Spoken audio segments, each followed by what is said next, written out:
Part of my courtship with my husband was reading each other's patriarchal blessings. And I guess I'll start with mine. I received mine when I was 18 years old from a patriarch who knew my parents and had known my parents for a very long time. Perhaps this is why my blessing was the way it was.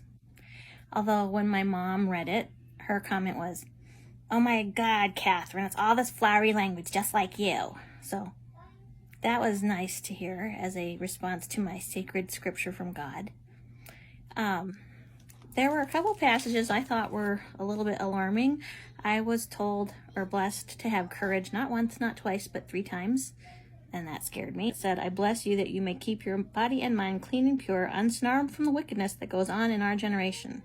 I bless you that you may guard your virtue as you would your life, that you may remain clean and pure and holy in the sight of God." Well, this patriarch didn't know that I had suicidal ideation from the age of 5. So perhaps I didn't guard my virtue as I would my life because I didn't value my life. I don't know.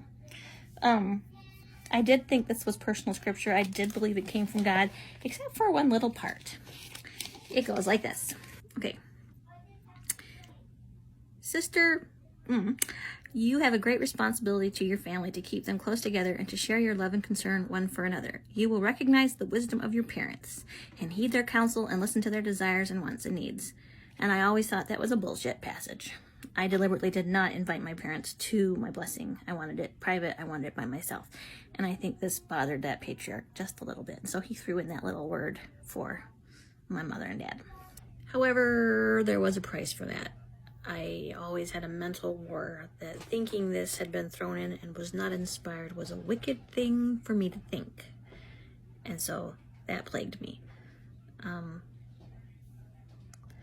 I have to also say that my patriarchal blessing is one of the reasons I had the courage to leave my LDS ecclesiastical abuser.